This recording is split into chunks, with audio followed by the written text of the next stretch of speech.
அனைவருக்கும் வணக்கம்.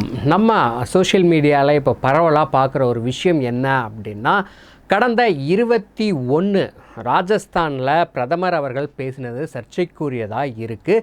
அது உண்மையாலுமே சர்ச்சைக்குரியது தான் பேசியிருக்காரா அப்படிங்கிறது தான் நம்ம இன்றைக்கி வீடியோவில் பார்க்க போகிறோம்.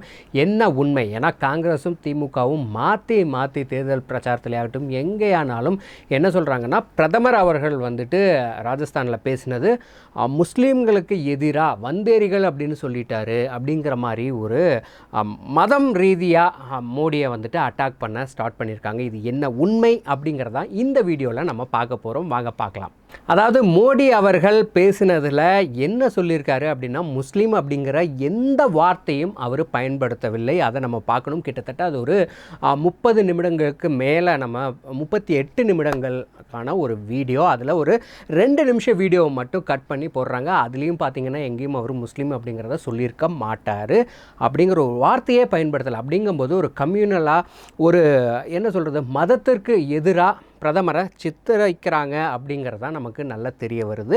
அவர் சொன்னது என்ன அப்படின்னா, ஆப்கானிஸ்தான், பாகிஸ்தான், இங்கே இருந்தெல்லாம் பங்களாதேஷ் குறிப்பாக அங்கே இருந்தெல்லாம் பார்த்தீங்க அப்படின்னா ஊடுருவி இந்தியாவுக்குள்ளே வந்துட்டு இருக்கிறது எக்கச்சக்கமாக இருக்குது அப்படிங்கிறத நம்ம பார்த்துட்ருக்கோம். அதுக்காக தான் சிஏஏ அந்த திருத்த சட்டம் கூட கொண்டு வந்தாங்க. இதெல்லாம் காங்கிரஸ் வேண்டாம் அப்படின்னு சொல்கிறாங்க. அண்ட் இந்த பிரச்சனை எங்கே வந்தது, அவர் எதுக்காக அப்படி பேசணும் அப்படிங்கிறத நம்ம பார்க்கணும் இல்லையா? அது எதுக்காக அப்படி பேசியிருக்காங்கன்னா, காங்கிரஸுடைய தேர்தல் அறிக்கையில் அவங்க ஒரு வாக்குறுதி கொடுத்துருக்காங்க. மேனிஃபெஸ்டோவில் என்ன கொடுத்துருக்காங்க அப்படின்னா, ரீடிஸ்ட்ரிபியூஷன் ஆஃப் வெல்த் அப்படின்னு ஒரு விஷயத்த சொல்லியிருக்காங்க. இதுக்கான முழுமையான அர்த்தம் என்ன அப்படின்னு அந்த கட்சியில் இருக்கிறவங்களுக்கே கண்டிப்பாக தெரியுமா தெரியாதான்னு தெரியல. என்ன அப்படின்னு நம்ம பார்க்கும்போது, இல்லாதவங்களுக்கு இருக்கிறவங்கள்கிட்ட இருந்து சொத்துக்களை எடுத்து கொடுக்குற ஒரு விஷயம் அப்படிங்கிற மாதிரியான ஒரு விஷயத்தை அவங்களுடைய தேர்தல் வாக்குறுதியில் சொல்லியிருக்காங்க. சரி, இல்லாதவங்கள்கிட்ட இருந்து இருக்கிறவங்களுக்கு கொடுக்குறதுனா இது என்ன ராபின்ஹுட் மாதிரியா இல்லை எப்படி அப்படிங்கிறது புரியலை. சரி, இது சட்டம் அனுமதிக்குதா? நம்மளுடைய அரசியலமைப்பு சட்டம் என்ன சொல்லுது அப்படிங்கிறத பார்க்கணும் இல்லையா? இந்திய அரசியலமைப்பு சட்டம் இதை ஒருபோதும் அனுமதிக்காது. ஏன் அப்படின்னா, அதில் பார்த்திங்கன்னா நமக்கு ரைட்ஸ் இருக்குது, அவங்களுக்கு அவங்களுடைய சொத்துக்கான உரிமைகள் இருக்குது. சொத்துரிமை அப்படிங்கிறது முக்கியமான ஒரு விஷயமாக நம்ம அரசியலமைப்பு சட்டம் சொல்லுது. அப்படி இருக்கும்போது இப்படி ஒரு தேர்தல் அறிக்கையை கொடுக்கலாம் அப்படிங்கிறதுக்காக தான் மோடி அவர்கள் அப்படி பயன்படுத்துகிறாரு. சரி, தங்கம் வெள்ளியெல்லாம் எடுத்து கொடுக்குறாங்க, உங்களுடைய தாலியை பறிப்பாங்க அப்படிங்கிற மாதிரிலாம் அவர் சொன்னாரான்னா, சொன்னார். சொத்து அப்படிங்கும்போது எல்லாமே தானே உங்களுக்கு வரும். கோல்டில், அசட்டில் எல்லாமே பார்த்தீங்கன்னா கோல்டு, சில்வரு, என்ன வச்சுருக்கீங்க, மூவபிள் ப்ராப்பர்ட்டி, இம்மூவபிள் ப்ராப்பர்ட்டி, கையில் கேஷ் எவ்வளோ இருக்குது, பேங்க்கில் எஃப்டியில் எவ்வளோ இருக்குது, இதெல்லாம் பார்க்குறது தானே சொத்து. அப்படிங்கிறதுக்காக அவர் அதை யூஸ் பண்ணியிருக்காரே தவிர எங்கேயும் அவர் முஸ்லீம்களை குறிப்பிட்டு சொல்லவில்லை. எந்த மதத்திற்கும் எதிராக அவர் என்றைக்குமே செயல்பட்டது கிடையாது. இந்த கடந்த 10 ஆண்டுகளில் பார்த்திங்கன்னா நிறைய சிறுபான்மையினருக்கு நிறைய விஷயங்கள் பண்ணியிருக்காங்க. அதை நம்ம வீடியோவாகவே கூட போட்டிருக்கோம், நீங்கள் பார்த்தீங்கன்னா தெரியும். அதனால் இந்த மாதிரி தொடர்ந்து பொய் பிரச்சாரத்தில் ஈடுபட்டுட்டு வராங்க காங்கிரஸ் மற்றும் திமுக. சரி, இன்னும் நம்ம கொஞ்சம் போய் பார்த்தோம்னா, மோடி அவர்கள் பேசின வீடியோவை நம்ம பார்க்க வேண்டியது இருக்கு. பாருங்க. சந்தோஷப்படுத்துவது, எல்லாரையும் சந்தோஷப்படுத்தணும், யாருமே விட்டு போயிடக்கூடாது. யாருக்கு என்ன உரிமை இருக்கோ அவங்களுக்கு அவங்களோட உரிமையை கொடுத்தே ஆகணும். நாங்க தாய்மார்கள், சகோதரிகளுக்கு டாய்லெட், கேஸ், மின்சாரம், தண்ணீரின் வசதியை செஞ்சு கொடுத்துருக்கோம். நாங்க இலவச ரேஷன், அப்புறம் இலவச வைத்தியத்தோடைய கேரண்டியை கொடுத்துருக்கோம். அப்புறம் எதையும் இதுவரைக்கும் யாரும் கேட்கல.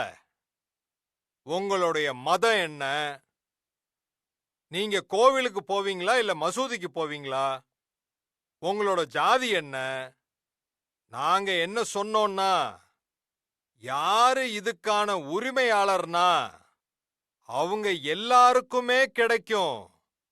அப்பனா இதுதான் உண்மையான செக்யூலரிசம், இதுதான் உண்மையான சமூக நீதி. புரியுதா? பார்த்தீங்களா, பிரதமர் அவர்கள் அதாவது என்னென்ன திட்டங்கள்லாம் கொண்டு போனோம், மதம் சார்ந்து போயிருக்கா, இல்லை மதத்திற்கு அப்பாற்பட்டு எல்லாத்துக்கும் வந்துட்டு ஈக்குவலாக அந்த நலத்திட்டங்கள் சேர்ந்துருக்கா அப்படிங்கிறத அவரே சொன்னார் இல்லையா.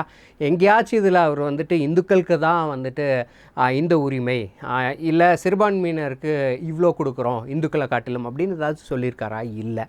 இப்படி டீசென்சியாக பேசுகிற மோடி அவர்கள் எங்கே? அதுவே இதற்கு ஒரு உதாரணமும் நம்ம இன்னொரு வீடியோ பார்க்க வேண்டியது இருக்குது. முன்னாள் பிரதமர் மன்மோகன் சிங் அவர்கள் 2006 இந்திய வளர்ச்சி கழகத்தில் பேசின ஒரு வீடியோவையும் நம்ம பார்க்க வேண்டியது இருக்குது. அது என்ன அப்படிங்கிறதையும் பார்த்துருங்க. We will have to devise innovative plans to ensure that minorities, particularly the Muslim minority, are empowered to share equitably in the fruits of development. They must have the first claim on our resources. பாத்தீங்களா, முன்னாள் பிரதமர் மன்மோகன் சிங் அவர்கள் என்ன சொல்லியிருக்காரு? இந்தியாவில் இருக்கிற வளங்கள் குறிப்பாக மைனாரிட்டின்னு சொல்லிட்டு நிறுத்தாமல் முஸ்லீம்கள் அப்படிங்கிற ஒரு வார்த்தையை குறிப்பிட்டு சொல்கிறாரு. இப்படி அவர் சொன்னபோது இந்துக்களோ இல்லை எதிர்க்கட்சியினோ ஏதாச்சும் எதிர்ப்பு தெரிவித்தாங்களா? ஒரு மதத்திற்கு மட்டும் நீங்கள் வந்துட்டு இப்படி ஃபோக்கஸ் பண்ணி பேசுகிறீங்களே அப்படின்னு. ஆனால் மோடி அவர்கள் எங்கேயுமே வந்துட்டு மதம் ரீதியாக இந்துக்களுக்கு அப்படின்னு எங்கேயுமே பேசுனது கிடையாது. ஆனால் அவரை ஒரு மதவாதியாக சித்தரிக்க முயற்சி பண்ணுறாங்க. இதுவே 1985 வாக்கில் பார்த்தீங்க அப்படின்னா மேகாலயா தேர்தலில் அன்றைய பிரதமராக ராஜீவ்காந்தி இருக்கும்போது அவர் ஒரு வாக்குறுதியை கொடுக்குறாரு. என்ன அப்படின்னா, பைபிள் பிரகாரம் ஆட்சி நடத்துவோம் அப்படின்னு சொல்கிறாரு. இப்படி ஒரு பிரதமர் சொல்லியிருக்காங்க. இது எல்லாமே காங்கிரஸில் இருந்தவங்க தான் இப்படி சொல்லுவாங்க. அவங்க தான் ஒவ்வொரு மதத்திற்கும், அதாவது மைனாரிட்டி மதத்தை வந்துட்டு முன்னிறுத்தி இந்துக்களை வந்துட்டு வேண்டாம் அப்படின்னு சொல்கிற ஒரு கட்சி காங்கிரஸும் திமுகவும். இப்படி இருக்கும்போது மதசார்பற்ற ஒரு கட்சியாக எப்படி திமுக சொல்லலாம், காங்கிரஸ் சொல்லலாம்? அவங்களுக்கு எப்படி இவங்க ஆதரவு தெரிவிக்கலாம்? இப்பெல்லாம் இருக்கும்போது மோடி அவர்கள் ஒருபோதும் சொல்ல மாட்டார். சரி, இந்துக்களை சமாதானப்படுத்துறதுக்காக நிறையா விஷயங்கள் மோடி அவர்கள் பண்ணுறாரு. ஒரு இந்துத்துவா கட்சி இது அப்படின்னு சொல்கிறாங்க இல்லையா. அவர் சிம்பிளாக இந்துக்கள் வாக்குக்காக இந்துக்களை திருப்திப்படுத்துகிறாரு அப்பெல்லாம் பேசுகிற காங்கிரஸ் ஒன்று புரிஞ்சுக்கணும். என்ன அப்படின்னா, மோடி அவர்கள் பெரும்பான்மையாக இந்துக்கள் இருக்கிற இந்த இந்தியாவில் ஏன் மன்மோகன் சிங் எப்படி முஸ்லீமுக்குன்னு சொன்னார், ராஜீவ்காந்தி அவர்கள் எப்படி கிறிஸ்டினுக்கு சொன்னார், அந்த மாதிரி ஓட்டுக்காக மோடி அவர்கள் பெரும்பான்மையாக இருக்கிற இந்துக்களை திருப்திப்படுத்துறதுக்காக இந்துக்களுக்கு மட்டும்தான் வளங்களை வந்துட்டு நம்ம கொடுப்போம், முன்னுரிமை கொடுப்போம் அப்படின்னு மன்மோகன் சிங் எப்படி முஸ்லீமுக்கு சொன்னார், அந்த மாதிரி சொல்லி வாக்கை வந்துட்டு பெறலாம் இல்லையா. அப்படி என்றைக்கும் நம்ம மோடி அவர்கள் முயற்சி பண்ணதில்லை அப்படிங்கிறது நமக்கு தெரிய வருது. இனியும் அவர் பண்ண மாட்டார். இந்த கடந்த 10 ஆண்டுகளில் மைனாரிட்டிக்கு நிறைய விஷயங்களை மோடி அவர்கள் தான் பண்ணிட்டு இருக்காரு அப்படிங்கிறது நமக்கு நல்லா தெரிய வருது. இப்படிங்கும்போது மோடி வந்துட்டு மதம் சார்ந்து செயல்படுறாரு அப்படின்னு சொல்கிறதுல எந்த விதமான நியாயமும் இல்லை. அவர் மதத்தை என்றைக்குமே இஸ்லாமியரை வந்துட்டு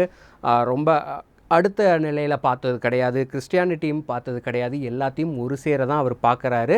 அதனால் பிரதமர் அவர்கள் அதற்கு மரியாதை கொடுத்து இந்திய அரசியலமைப்பு சட்டப்படி தான் நடந்துக்கிட்டு இருக்காரு அப்படிங்கிறது நம்ம தெரிஞ்சுக்கணும். மீண்டும் மீண்டும் மோடி அவர்களை மதத்திற்கு எதிராக செயல்படுறவர், அதாவது முஸ்லீம் கிறிஸ்டியன் மைனாரிட்டிக்கு எதிராக செயல்படுறவர் அப்படின்னு சொல்கிறது இனி மக்கள் ஏற்றுக்க மாட்டாங்க அப்படிங்கிறது நமக்கு நல்லாவே தெரியுது.